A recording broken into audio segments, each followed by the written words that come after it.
जय हिंद साथियों, स्वागत है आपका अंत्योदय सिविल सर्विसेज एकेडमी में। साथियों, यहाँ पर हम पेपर 3 को कवर कर रहे हैं। यह हमारा पहला लेक्चर है, पहला चैप्टर है आयुष वाली यूनिट का। यह पेपर 3 की यूनिट 6 के अंतर्गत आती है। साथियों, इस चैप्टर में हम पढ़ेंगे यूनिट 3 का फर्स्ट चैप्टर, जो कि रोग क्या हैं, रोग के प्रकार, संक्रामक रोग, और इसमें हम देखेंगे जीवाणु जनित रोगों को। तो यह सब हम इसमें देखने वाले हैं। साथियों, यह जो पीडीएफ है इसे आप परचेज भी कर सकते हैं और भी नोट्स यदि आप चाहें तो हमें इन नंबरों पर व्हाट्सएप करके प्राप्त कर सकते हैं। ये यूनिट 6 का सिलेबस है जो कि एमपीपीएससी द्वारा जारी किया गया है। इसका जो प्रथम बिंदु है इसके अंतर्गत हम आज चर्चा करेंगे। संक्रामक रोग देखेंगे और जीवाणु जनित संक्रामक रोगों को देखेंगे। पहले थोड़ा सा परिचय देख लेते हैं। रोग क्या होता है? तो शरीर में किसी भी शारीरिक एवं मानसिक स्वास्थ्य में किसी भी प्रकार के विकार को हम रोग या बीमारी कहते हैं। रोगों के प्रकारों की बात करें तो रोगों के प्रकार, उनकी प्रकृति, गुण और प्रसार के कारणों के आधार पर रोगों को हम 2 प्रकार में बांटते हैं। पहले कौन से होते हैं? पहले जन्मजात रोग होते हैं और दूसरे होते हैं अर्जित रोग। तो सबसे पहले हम देखेंगे जन्मजात रोगों को। जन्मजात रोग क्या होते हैं? तो ऐसे रोग जो नवजात शिशुओं में जन्म के समय से ही विद्यमान रहते हैं, जन्मजात रोग कहलाते हैं। ये रोग आनुवांशिक अनियमितताओं या उपापचयी विकारों या किसी अंग के सही तरीके से काम नहीं करने की वजह से विकसित होते हैं। ये मूलतः स्थायी रोग होते हैं जिन्हें आसानी से दूर नहीं किया जा सकता है, जैसे कि आनुवांशिकता के कारण बच्चों के कटे हुए होंठ, जिस रोग को हम हरलिप कहते हैं, हरलिप, कटे हुए तालू, हाथी पांव जैसी बीमारियां जन्मजात रोगों के अंतर्गत आती हैं। साथियों, यह पीडीएफ टेलीग्राम के ग्रुप पर डाल दी गई है और टेलीग्राम ग्रुप की लिंक डिस्क्रिप्शन बॉक्स में दी गई है, तो आप इस पीडीएफ को वहां से डाउनलोड कर सकते हैं आसानी से। अगले रोग के प्रकार देखते हैं, अर्जित रोग। अर्जित रोग कैसे रोग होते हैं? तो वे रोग या ऐसे विकार जो जन्मजात नहीं होते हैं बल्कि विभिन्न बाहरी कारणों और कारकों की वजह से उत्पन्न हो जाते हैं, तो अर्जित रोग कहलाते हैं।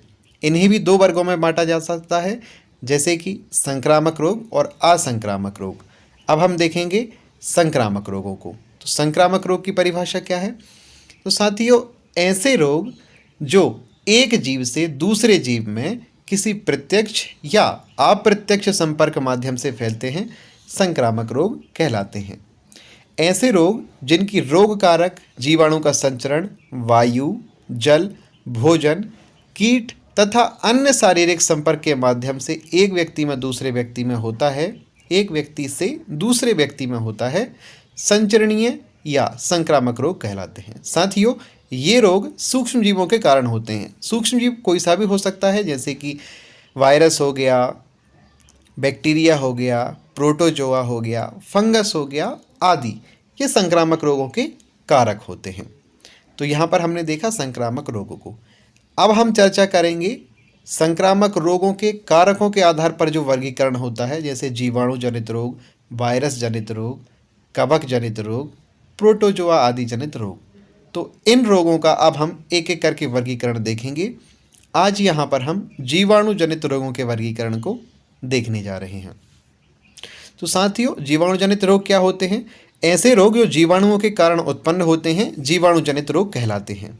ये निम्नलिखित हैं, जैसे आंत ज्वर, तपेदिक, प्लेग, हैजा, डिप्थीरिया, टिटेनस, कोढ़, निमोनिया, काली खांसी, सिफिलिस, गोनेरिया, एंथ्रेक्स, याज, ट्रेकोमा, डायरिया, कुष्ठ रोग। तो इस प्रकार से ये हमने रोगों की एक लिस्ट बना ली है, एक चार्ट बना लिया है। मुख्य परीक्षा में यदि 11 मार्कर में पूछा जाता है तो आप ये लिस्ट वहाँ पर बनाकर आ सकते हैं। अब हम एक एक बीमारी को यहाँ पर डिस्कस करेंगे। सबसे पहले आंत्र ज्वर को हम डिस्कस करेंगे। इसे अंग्रेजी में हम टाइफाइड भी कहते हैं। इसे आंत के बुखार के नाम से जाना जाता है और इसका कारक है साल्मोनेला टाइफी। यह पानी की गंदगी से फैलने वाला रोग है। इस रोग में आंत और प्लीहा की योजनी ग्रंथियां बढ़ जाती हैं। इसके रोगी को लक्षण के रूप में सिर दर्द के साथ तेज बुखार आता है और टाइफाइड के उपचार के रूप में क्लोरोमाइसिटिन नामक दवा का प्रयोग किया जाता है। तो इस तरह से आप टाइफाइड यदि आता है 5th मार्कर में या फिर 3 मार्कर में तो आप उसे लिख सकते हैं कि इसका अन्य नाम आंत का बुखार है, इसका कारक साल्मोनेला टाइफी है, इसका प्रसार गंदे पानी से होता है, इसके लक्षण सिर दर्द के साथ तेज बुखार आता है और प्रभावित अंग में आंत और प्लीहा इसको लिख सकते हैं और उपचार में क्लोरोमाइसिटिन नामक दवा का नाम लिखकर इस प्रश्न को समाप्त कर सकते हैं। अगली बीमारी है यक्षमा, तपेदिक या राजक्षमा। इसे हम ट्यूबरकुलोसिस या टीबी के नाम से जानते हैं। साथियों, यह भी एक संक्रामक रोग है जो कि माइक्रोबैक्टीरियम ट्यूबरकुलोसिस नामक जीवाणु के नाम से उत्पन्न होता है। इसके लक्षणों की बात करें तो खांसी, ज्वर, रात में पसीना आना, भूख और वजन में कमी होना, यह टीबी के लक्षण होते हैं। इससे प्रभावित अंग क्या है? साथियों, टीबी शरीर के किसी भी अंग में हो सकती है, परंतु मुख्यतः टीबी फेफड़ों में पाई जाती है। इसकी जांच के लिए बहुत सारे टेस्ट किए जाते हैं। AFB, true not, CB not आदि टेस्ट टीबी की जांच के लिए किए जाते हैं। इसकी उपचार पद्धति को हम डॉट्स कहते हैं, डायरेक्ट ऑब्जर्व ट्रीटमेंट थेरेपी। इसमें कुछ दवाएं दी जाती हैं जैसे आइसोनियाजाइड, रिफेम्पिसिन, इथेम्ब्यूटॉल और पाइराजेनामाइड, और भी बहुत सारी दवाइयाँ होती हैं। ये मुख्यतः दवाइयाँ डॉट्स प्रणाली में प्रदान की जाती हैं। साथियों, जानकारी के लिए बता दें कि विश्व टीबी दिवस प्रतिवर्ष 24 मार्च को मनाया जाता है। अब बात करते हैं प्लेग की। इसका कारक है बैसिलस पेस्टिस। प्लेग से होने वाली मृत्यु को काली मौत कहा जाता है। इसका संक्रमण चूहों पर पाए जाने वाले पिस्सुओं से होता है। यह प्लेग चूहों पर जो पिस्सू होते हैं उनके माध्यम से एक दूसरे में फैलता है। जेनोप्सिला केपोपिस नामक पिस्सू प्लेग का सबसे भयानक पिस्सू होता है। साथियों, प्लेग के उपचार के लिए सल्फा ड्रग और स्ट्रेप्टोमाइसिन नामक दवाओं का प्रयोग किया जाता है। यदि किसी साथी को प्लेग है तो उसे स्ट्रेप्टोमाइसिन खिलाई जाती है। अब बात करते हैं हैजा की, जिसे हम अंग्रेजी में कॉलेरा भी बोलते हैं। साथियों, इसका कारक विब्रियो कॉलेरा नामक जीवाणु होता है। विब्रियो कॉलेरी भी उसको बोलते हैं और इसका प्रसार मक्खियों के माध्यम से होता है। इसके लक्षण उल्टी व दस्त होना है। इसमें पानी शरीर से निकल जाता है, अर्थात बॉडी डिहाइड्रेट जल्दी हो जाती है। इसके उपचार के लिए हम ORS लेते हैं और पानी को उबाल कर हमें इसमें पीना चाहिए। इससे कि जो भी बैक्टीरिया रहते हैं हमारे जो गंदे पानी के माध्यम से प्रवेश करते हैं वो उस पानी में समाप्त हो जाते हैं। यह हमने हैजा का पढ़ा। अब पढ़ते हैं डिप्थीरिया का। यह कॉर्नीबैक्टीरियम डिप्थेराई नामक जीवाणु के माध्यम से होता है। इस रोग में रोगी के गले में एक कृत्रिम झिल्ली बन जाती है जो कि श्वास अवरोधक का काम करने लगती है। यह संक्रमित दूध आदि के माध्यम से भी फैलता है। इसके उपचार या बचाव के लिए DPT का टीका लगाया जाता है। अब चलते हैं अगले रोग की ओर। अगला रोग है टिटेनस। साथियों, टिटेनस को धनुष टंकार या लॉक जॉ के नाम से भी जाना जाता है। इसका कारक जीवाणु बेसिलस टिटेनी होता है और यह जीवाणु किसी भी घाव से होकर प्रवेश करता है। आपने सुना होगा कि जब आपको जंग लगी हुई किसी रॉड या किसी लोहे पदार्थ की चोट लग जाती है तो अक्सर कहा जाता है कि टिटेनस का इंजेक्शन लगा लीजिएगा, क्योंकि बेसिलस टिटेनी जंग लगे हुए पदार्थों में निवास करता है, इसलिए घाव लग जाने पर वह शरीर में प्रवेश कर जाता है, इसलिए यह बोला जाता है।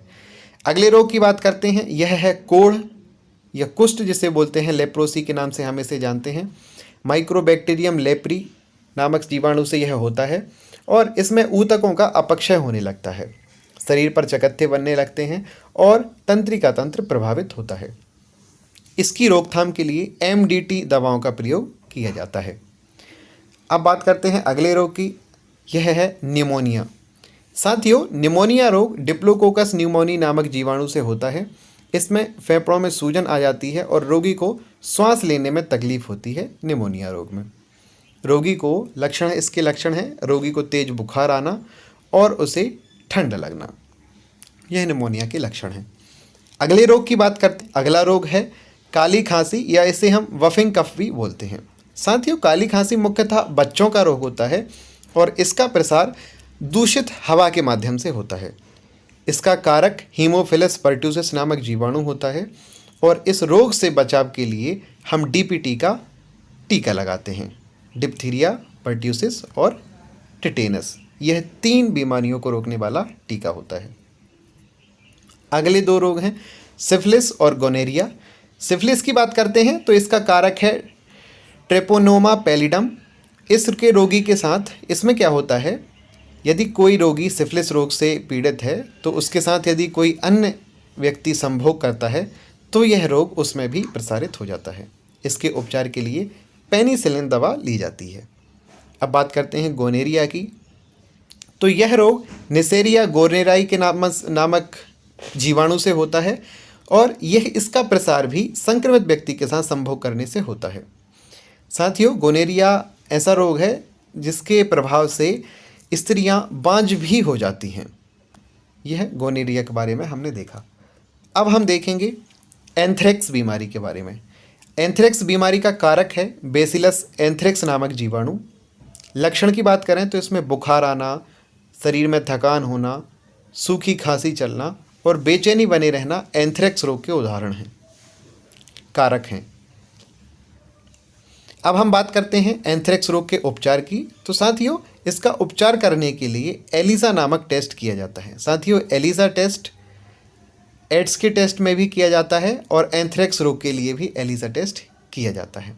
अब बात करते हैं ट्रैकोमा रोग की। साथियों, लगभग ख़त्म हो गए हैं हमारे रोग। यह अंतिम रोग है जीवाणुओं की लिस्ट में जो हम आज पढ़ेंगे। ट्रैकोमा आँखों का संक्रामक रोग है। इसका कारक क्लैमीडिया ट्रैकोमेटिस होता है। इसके लक्षण की बात करें तो आँखों में लाली आना, आँखों में जलन होना आदि ट्रैकोमा के लक्षण होते हैं। साथियों, इसमें आँखों में गुलाबी दाने भी उभर कर आ जाते हैं। इसके उपचार के लिए सल्फेसिटामेड, सोडियम टेट्रासाइक्लिन नामक दवाएं ली जाती हैं। साथियों, यह आयुष की फुल पीडीएफ भी आप परचेज़ कर सकते हैं। नीचे दिए गए और डिस्क्रिप्शन में दिए गए नंबर्स पर आप व्हाट्सअप कर सकते हैं, कॉल कर सकते हैं और यह पीडीएफ प्राप्त कर सकते हैं, जो कंप्लीट पीडीएफ बनाई हुई है यूनिट 6 के लिए उसी। और साथियों, यह वीडियो जो आप देख रहे हैं, इसकी पीडीएफ यदि आप चाहते हैं तो टेलीग्राम को ज्वाइन कर लीजिए, उसमें यह पीडीएफ डाल दी गई है, वहाँ से आप इसे प्राप्त कर सकेंगे। मिलते हैं अगले चैप्टर में, तब तक के लिए ध्यान रखिए। धन्यवाद। जय हिंद, जय भारत।